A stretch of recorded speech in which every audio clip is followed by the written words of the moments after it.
Hello and congratulations on getting access to this video course on how to optimize your videos before making your YouTube videos live.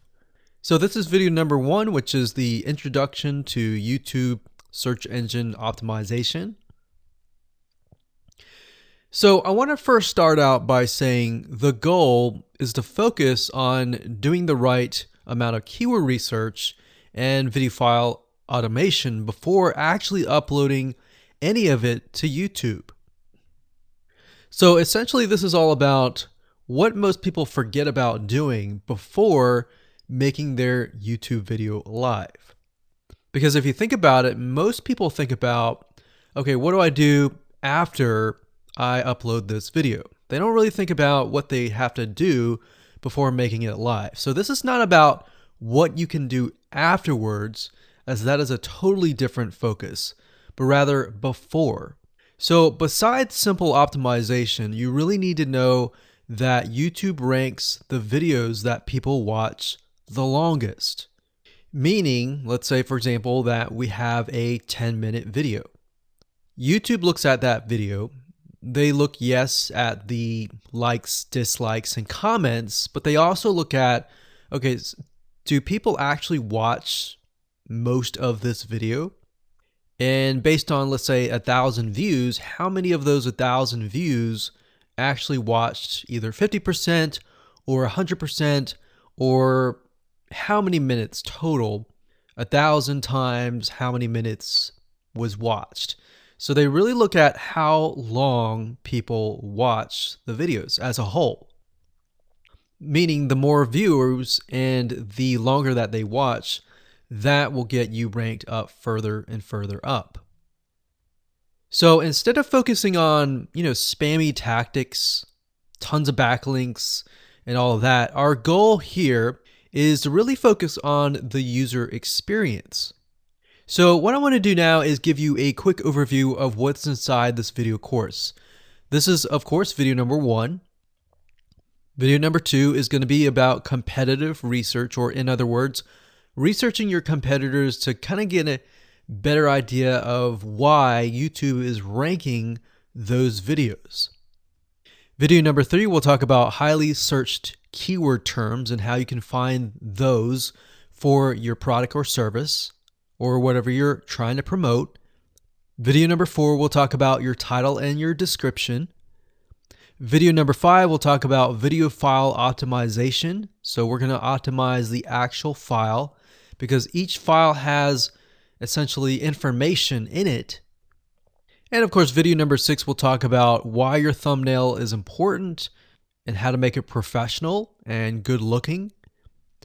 And video number 7, we'll talk about video length and why that matters. We talked briefly about it just now, but I'm going to dive in deeper in that video.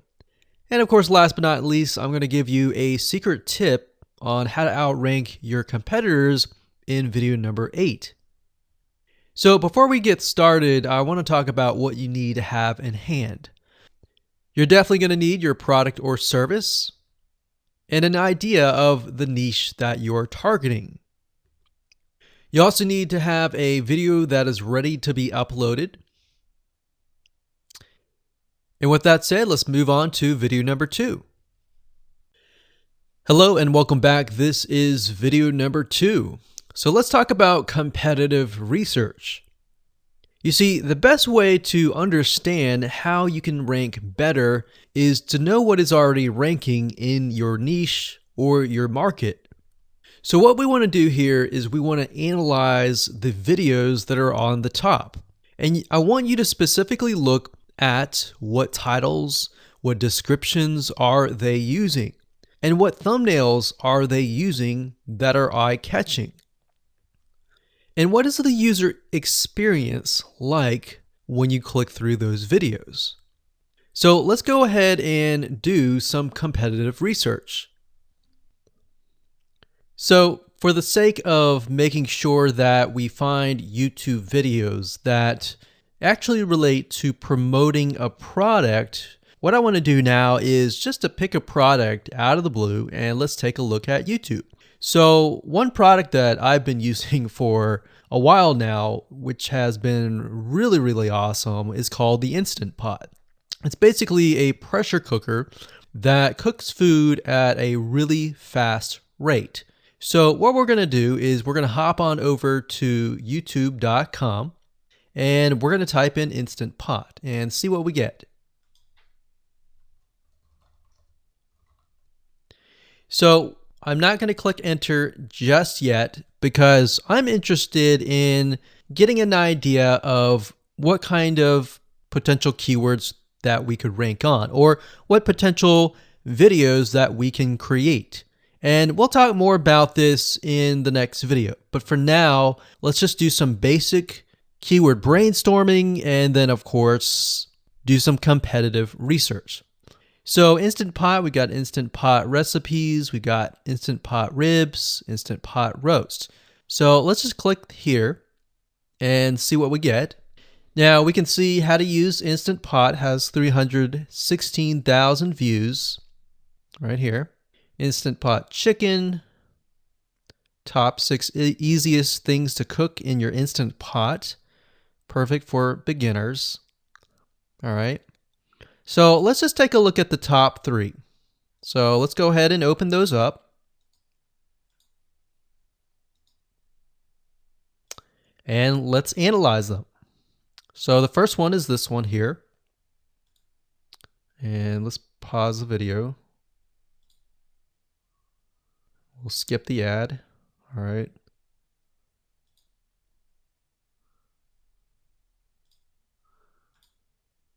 Okay, so how to use the Instant Pot 101 for beginners. So if we think about the type of audience that the Instant Pot attracts, it attracts somebody who has a busy life, who may be a beginner at cooking and just wants a quick and easy meal done fast. So we can see that. So one thing that I like to do is I like to copy the titles to Notepad. Just kind of get an idea of what we're dealing with. So that's the title. Looks like she's promoting an Amazon affiliate link. We can see that here, Amazon.to. We've got Instant Pot hacks, Instant Pot yogurt, and all that. So what she's doing, it's very funny, but she may not realize she's doing this, but what she's using is a method called siloing. And she's basically telling YouTube, hey, not only do I have this video on Instant Pot, I've got Instant Pot hacks, yogurt, recipes, and other recipes. So let's just copy that in here. So that's video number 1. So we're going to rank it from video 1, video 2, and video 3. Let's scroll down a bit. We've got 373 comments. I will say when it comes to YouTube, they're looking for engagement. So comments is good, likes are good, even dislikes are good as well. Even though dislikes are bad from a human standpoint, it tells YouTube that there is engagement. All right. So sometimes we're going to be able to view, we can't do it here, but sometimes you'll actually be able to view more data. But for now, you can't hear. Now, we can actually dig deeper if we want to. So let's just take a look at Natural Brittany's YouTube channel. Because when you're doing competitive research on YouTube, it's not just that particular video. It's actually the whole YouTube channel as a whole. The authority that that channel holds. So she has 116,000 subscribers. Click on the videos. She has a good amount of videos that talk about anything, looks like from cooking, from budgeting, from grocery, a lot of very similar videos. So let's scroll down.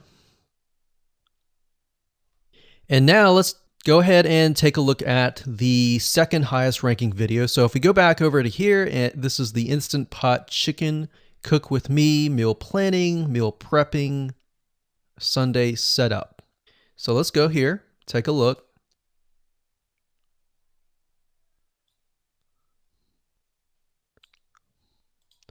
Okay, Let's see here. So it's a 20-minute video, all right? And it has 658 likes, 5,000 views.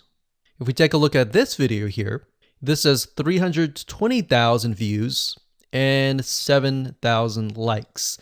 Now, notice how it says 13 minutes here, and notice how it says 20 minutes here. We'll go back to this later on. All right, so we'll talk more about why a certain amount of time of your video is important, why the timing is important. And why is it that this lady has only 5,000 views, whereas the other lady has 300,000, and this lady is ranked right below that lady? All right, so why is that important? And why does that correlate to the time? So we'll talk more about that later on. But for now, let's just do competitive research. We're not trying to figure things out right now, and go from there. So if we take a look at the description, it says, "Cook with me as I try a new recipe with Instant Pot." So the description contains the keyword. Sunday setup. Looks like she's got some Amazon links. And if we think about Instant Pot, who could it be targeting? All right, so this lady calls out people who are trying to prep on Sunday. So if we can get an idea of who it's targeting mothers, it's targeting people who are busy, who maybe only have time on Sundays to set things up. And chicken is a common thing, so maybe she's getting a lot of clicks. We don't know exactly, but we know that the headline and the description work together and getting clicks. All right, back over here. This is the third one. So let's take a look at this one. So this one is 8 minutes, but it has a lot more views than those other two videos, but it's shorter. It's shorter, but it has longer amount of views, and it's third. It's got 11,000 likes and 633 dislikes. If we scroll down, we can see that it has more comments than the first one. So why is it that the first one is number one and this one is the third one and it has more views and more comments? Well, we don't know exactly why, but I have a hunch as to why that is, which we'll talk more about ranking and what Google and YouTube is looking for later down the road. So that's that. Let's just copy that title. And I'm going to go ahead and pause this video and we'll copy and paste that information to the notepad. Okay, so I went ahead and copy and paste the information. So this is video 1, this is video 2, and this is video 3 down below. So let me make this bigger so we have this information. So as we're kind of analyzing the competitor, we want to save this for later, but can you kind of see a similarity here? So this is calling out the target audience. This is calling out the people who are busy, essentially. And top 6 ways, top X ways, top certain number ways is always a good title. So perfect for beginners. So if you can imagine, we already see that this title has beginners. This one's calling out perfect for beginners. And this one essentially is calling out people who are busy. So it's a target audience. So that's key. So having this in hand gives you a better idea on what potential titles and descriptions that you can have. Now, you can do some deeper dive competitive research using specific tools. And one specific tool is called Social Blade. So that's socialblade.com, as you can see here. And I like to use this to kind of get a better idea of the YouTube channel as a whole. Because what you're trying to figure out is, did this person rank because their channel as a whole has a lot of traffic? Or did this person rank simply because of the titles and the description? So there's many factors that come involved, but let's take a look at Naturally Brittany. So let's go ahead and copy this. And you basically want to come here and type in the username of the YouTube channel. So we'll go ahead and click this here. Okay, so we can see here that this is Naturally Brittany. 116,000 subscribers. She's got 19 million video views. So that kind of gives us an idea of how easy it is to break through. Is it easy? Is it going to take a little bit work or what? So let's just go ahead and open her up, and let's do the same thing with the other videos. So this one is marriage and motherhood. We got that here. So she has 7 million video views. So it's about half of what we saw earlier. And this one is called Six Sisters Stuff. And this one has about 9 million video views.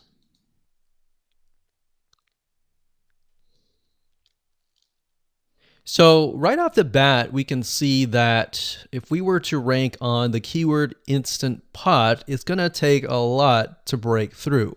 But the way we can break through is by using essentially subcategories of that keyword. So Instant Pot recipes or Instant Pot chicken recipe, stuff like that. So we can see that each one of these has about 100 to 200,000 subscribers. So you're going to have to be competing against that. Now, obviously, if you have a good size YouTube channel, that will usually mean that you can break through fairly easily. But if you're just starting out, then breaking through on that keyword is going to be a little bit more difficult. So the next question is, what keywords should you use? And we'll discuss that in the next video. Hello and welcome to video number 3. Let's talk about highly searched keyword terms and how you can figure out what your main keyword is going to be, what your sub keywords are going to be. So one mistake that we see that many YouTubers make is simply making their own title and description. I mean, it's natural, right?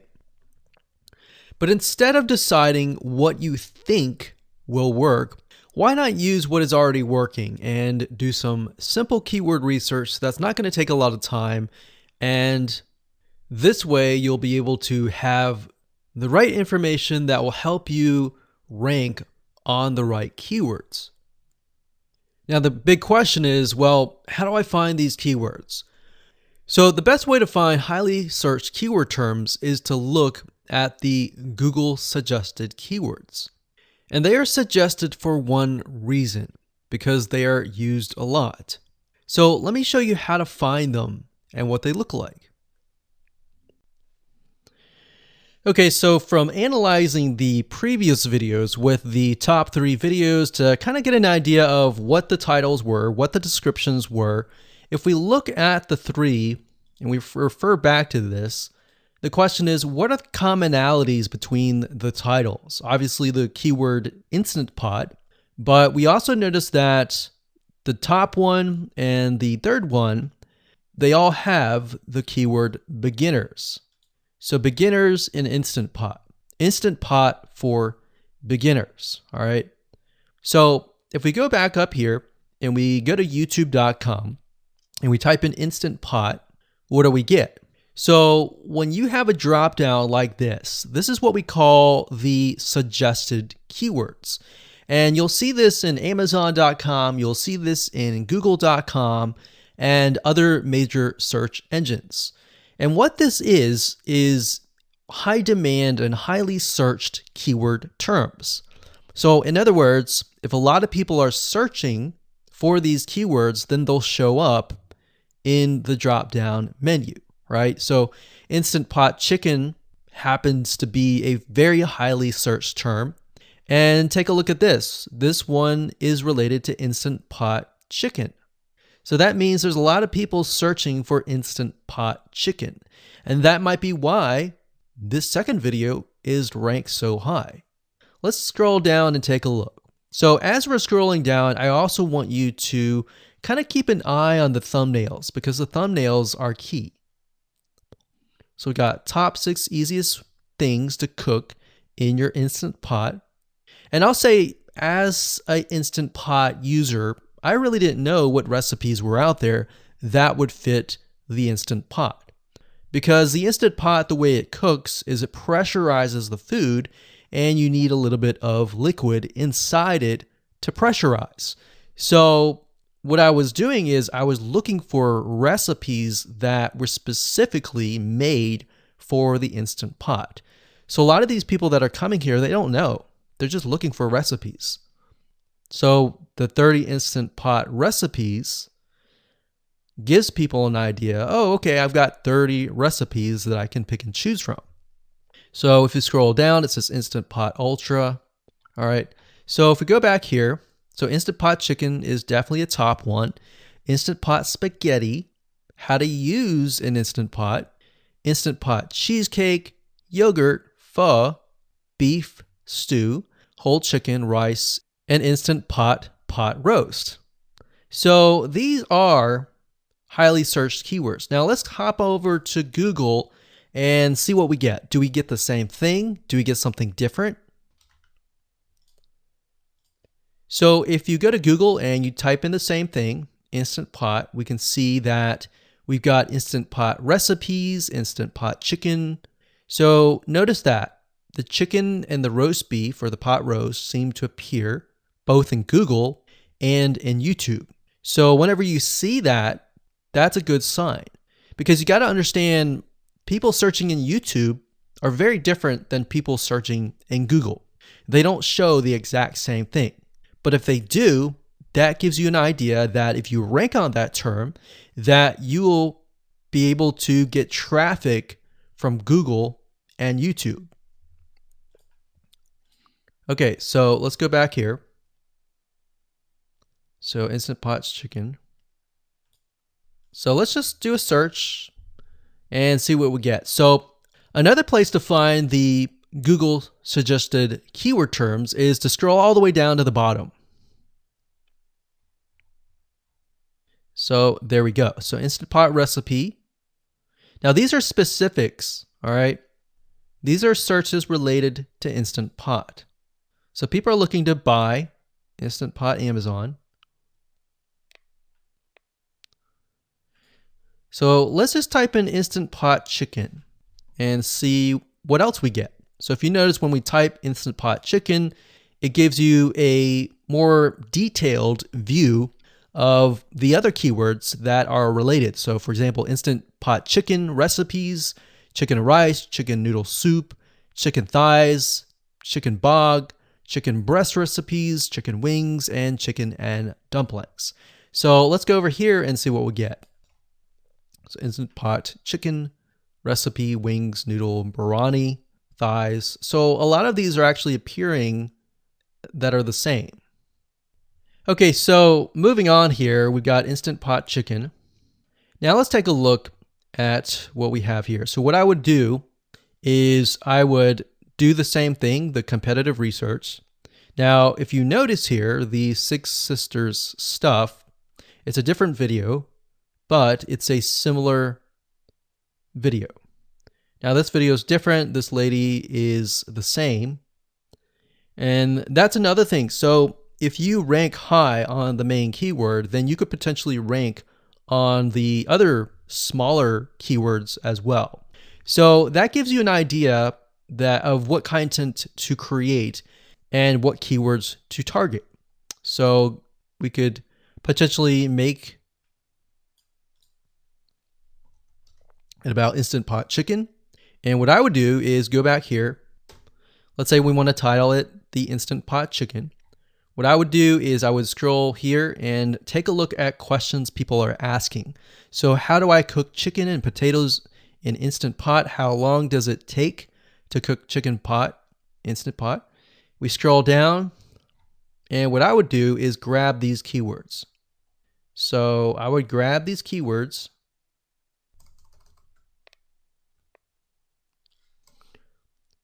So what we want to do is we want to have a main keyword, and then we want to have sub keywords. So the main keyword here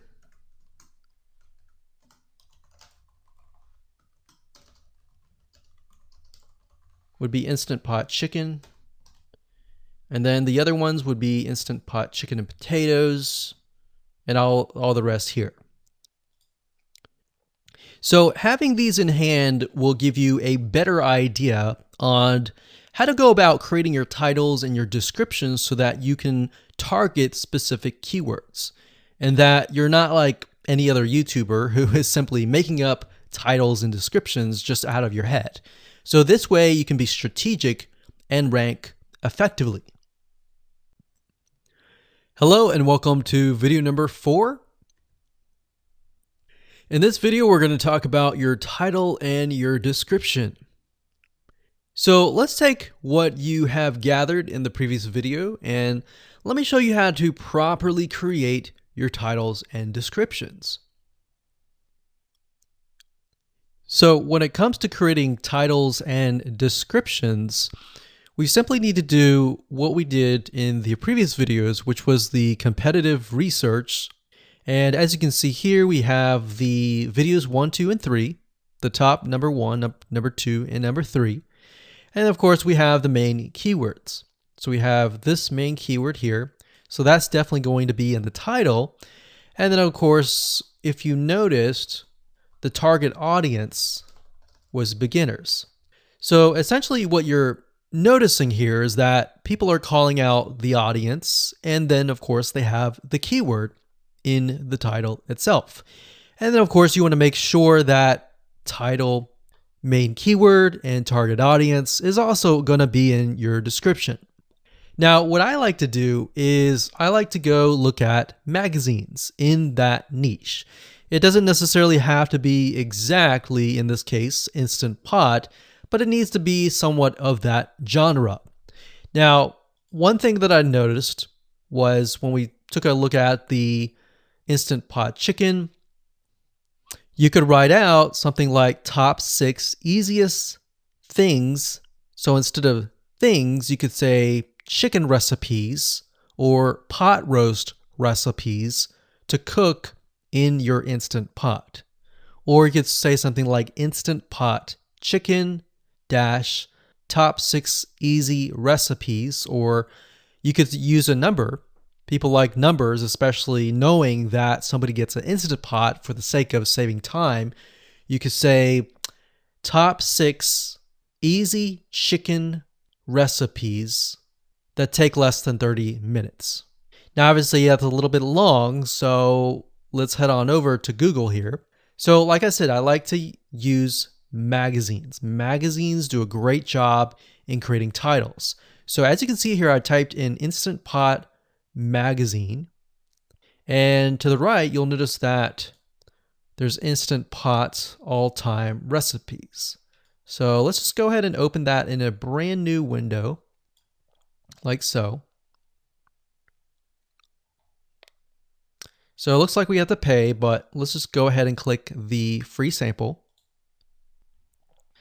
So we can see Instant Pot's all-time best recipes.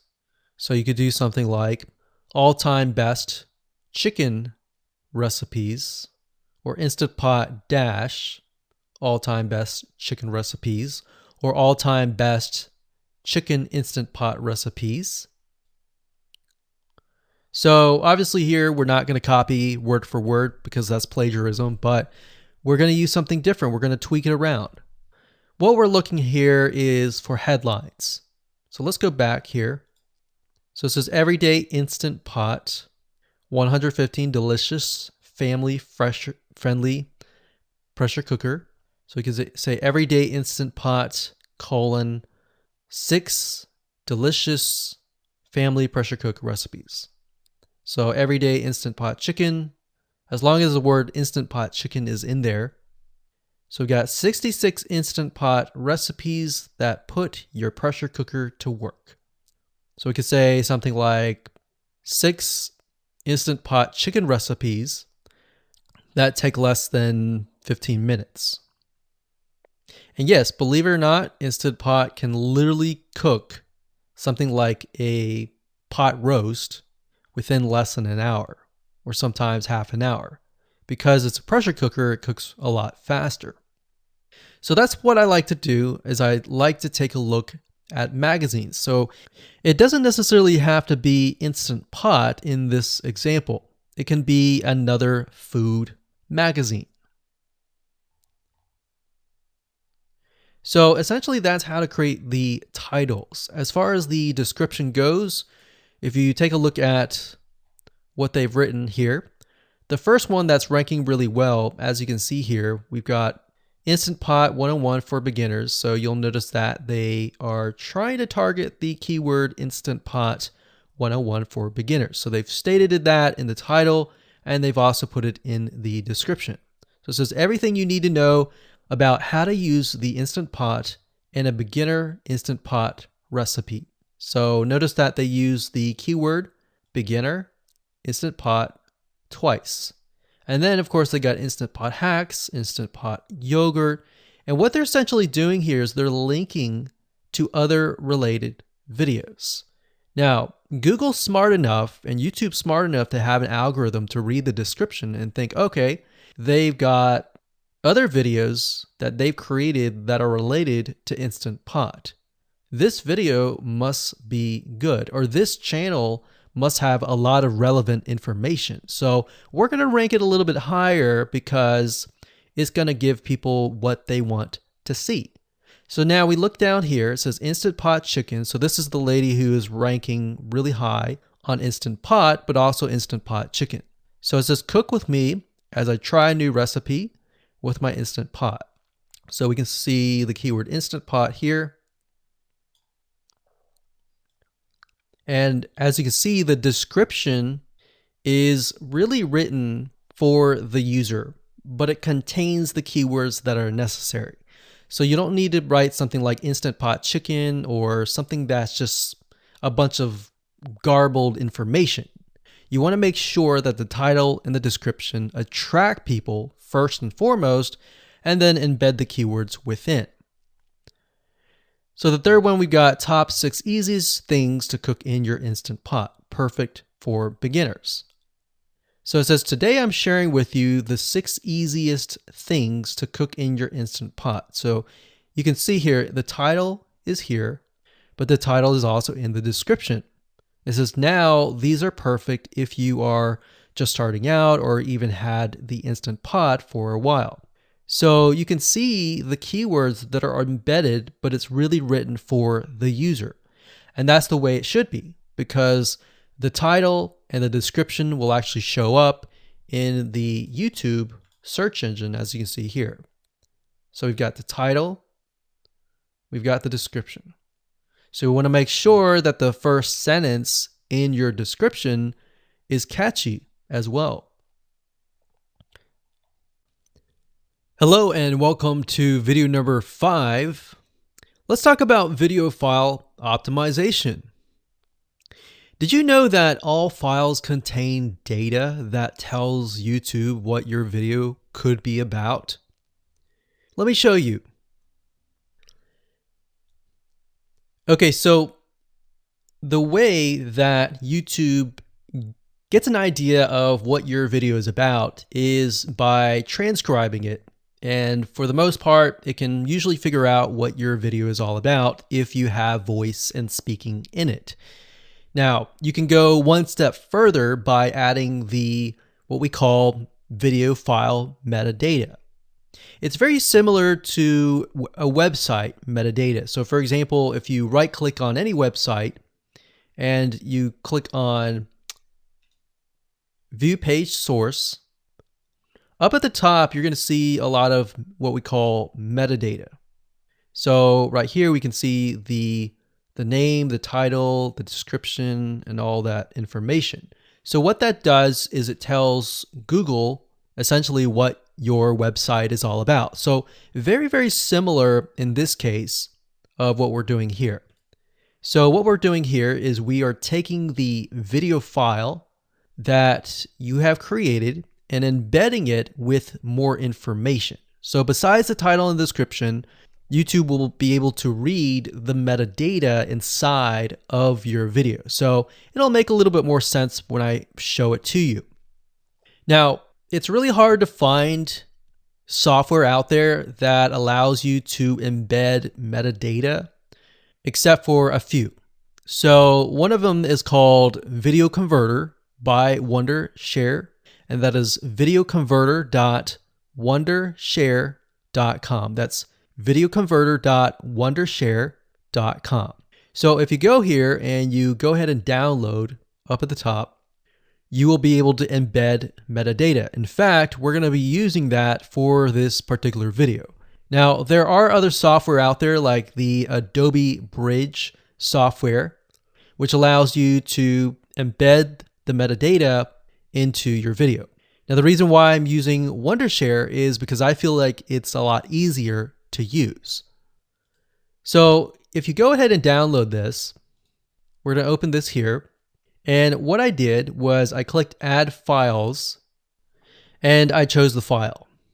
Now, there's a lot of things that you can change about the video, but what we're particularly interested in is this I icon right here. So click this I icon, or letter I here, and you're going to see that it says name, language, episode name, actors, directors, screenwriter, tagline, and description, and comments.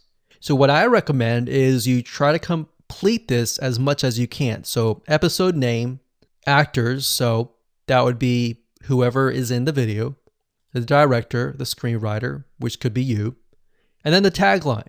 What I would do is the tagline be your title, and then the description be your description. So whatever you're going to upload to YouTube, put this as a title and put this as a description. And then for comments, I would put something like keywords. And all you have to do is click save, convert it, and done. That's the reason why we're using Video Converter, because it's just so much easier. With Adobe Bridge, it's easy too, but there's a lot of more options and very easy to get confused. So once you're done with that, you save the video, your video has the metadata inside of it, and all you have to do is simply upload it to YouTube, and that's it. Hello and welcome back. This is video number 6. Let's talk about your thumbnail and why that is important.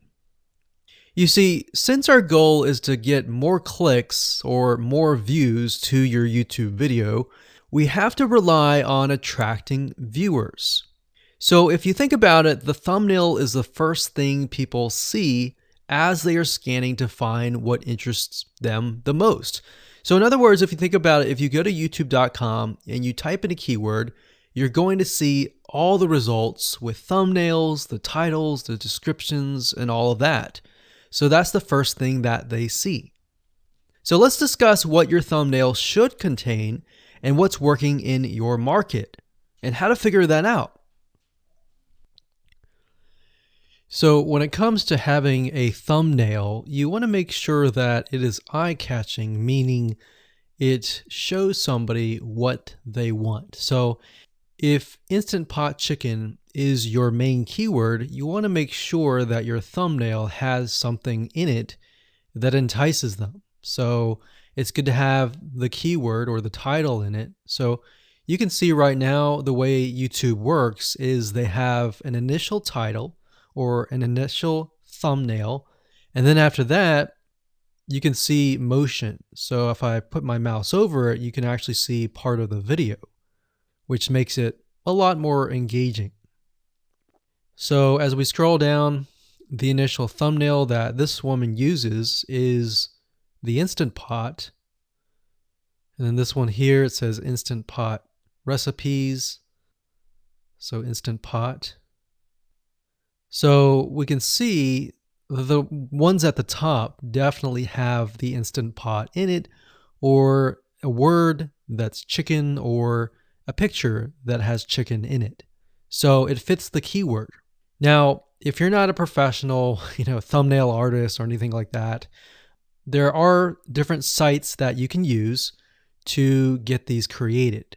Now, bear in mind that you never want to use a thumbnail that is clickbaity or that lies to somebody, because if they click on it and then the video is nothing like the thumbnail, then guess what? You might get tons and tons of clicks and perhaps views, but you're not going to get people watching your video, which is very, very important, which we'll discuss in the future videos.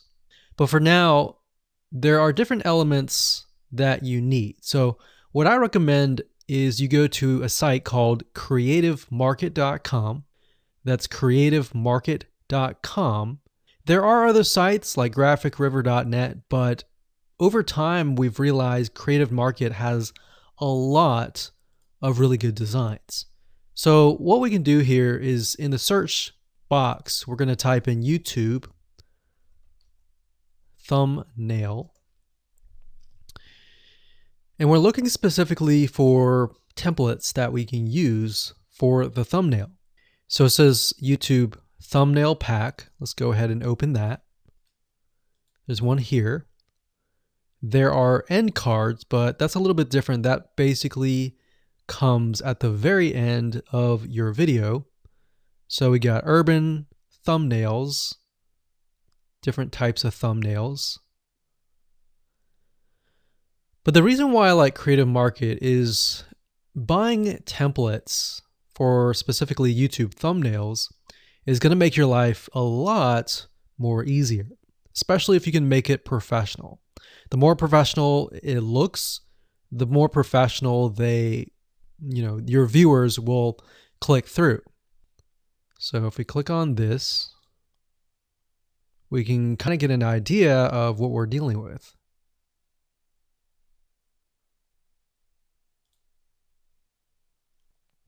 And here's more thumbnails here as well. Now, over time, we've realized with YouTube thumbnails, more and more designs are becoming minimalistic, meaning it's not too fancy, but it's got just enough information to tell the person what it is all about. So it could have text, it could have pictures, but you really need to know what your YouTube video is about before you can create your thumbnail. In fact, I recommend that you create your YouTube video first and then you create your thumbnail so that you can make sure that you attract the right person.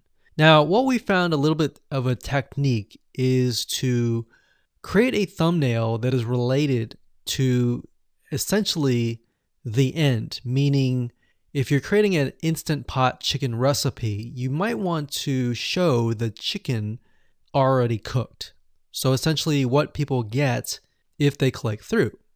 So that way people think, oh, okay, this looks really nice. I'm going to click through. And they're more likely to actually watch all the way through to the end. And that's what we want. We want people not to just click through, but to watch all the way till the end. And that's actually going to help us with the ranking. Hello and welcome to video number 7. Let's talk about video length in more depth. So the big question is, how long should your video be? While yes, most folks have said that your video should be short due to attention span, and that's something that we've talked about in the past, and that definitely worked in the past, and that still is true that people's attention span are short. But today, in terms of YouTube, your video length should be longer, and here's why. Did you know that YouTube ranks your video based on how many minutes your viewer watches? We talked briefly about this in video number 1, but I want to talk about why that is the case. Statistically speaking, most people that we have found, based on statistics that we have seen in YouTube, most people watch about 50% of a video. Even the people that are interested in a video, they watch 50% of a video. So if that, in this case, is a 5-minute video, an average viewer is only going to watch about 2.5 minutes.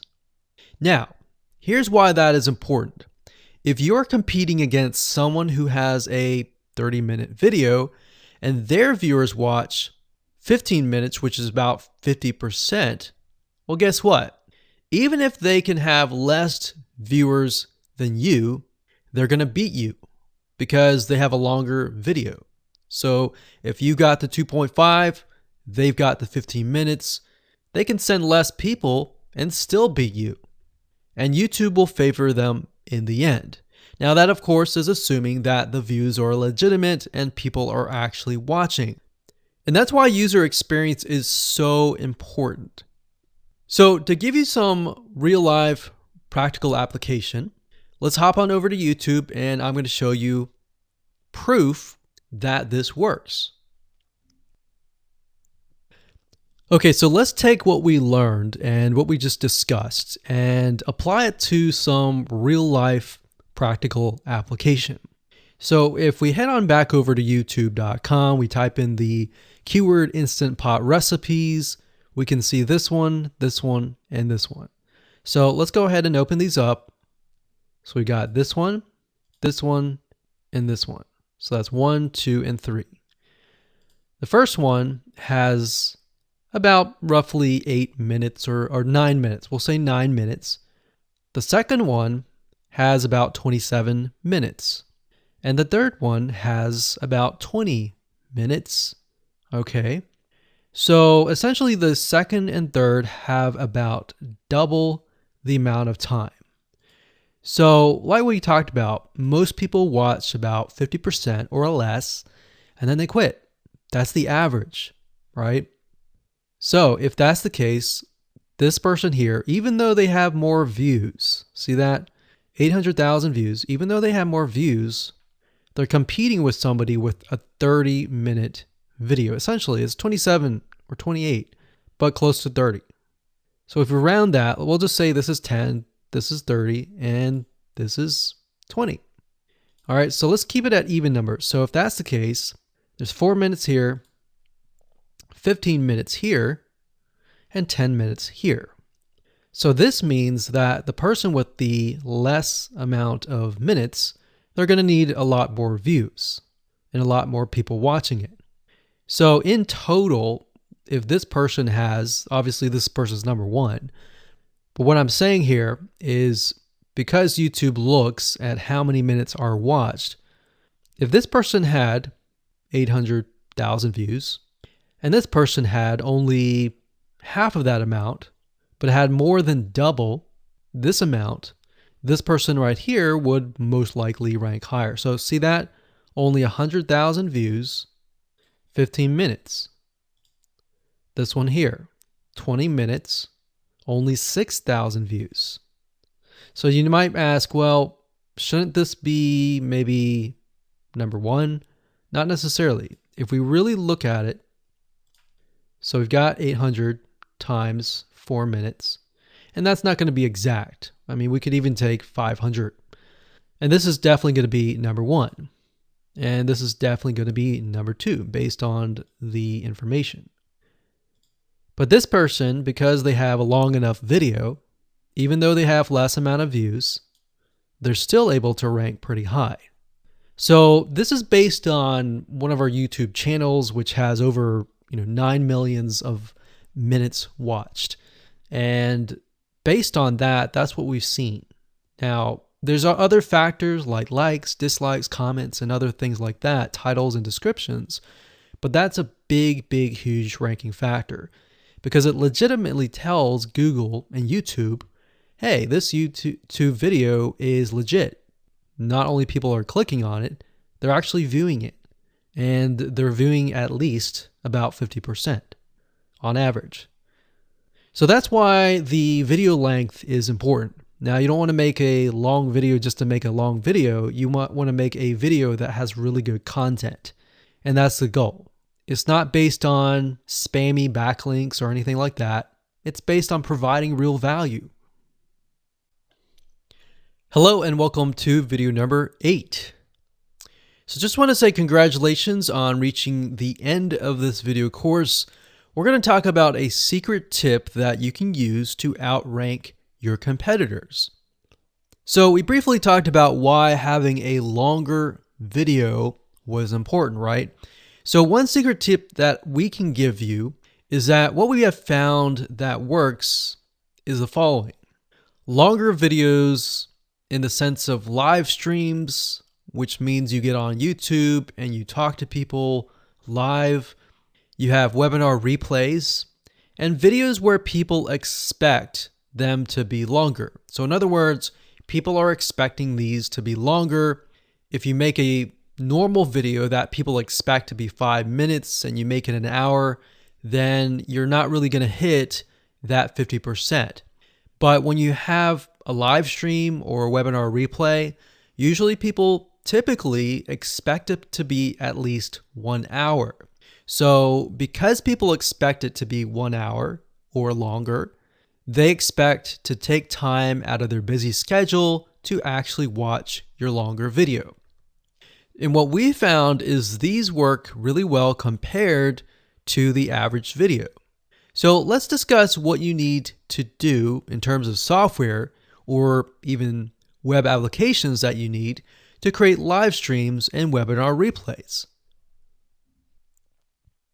So in order to create a YouTube live stream, you're going to need to have a broadcasting software. There are many. You can go to YouTube and type in live stream, how to set it up, and there's a lot of videos on that. But this is one particular one that we have used and that has worked really, really well for us. It's called Open Broadcaster Software, and it's free, best of all. And that is located at obsproject.com. So as you can see here, there is versions for Windows, Mac, and Linux. So it's simply as easy as downloading and you can start streaming. So the reason why you need this software is basically what it does is it connects to the YouTube live stream system.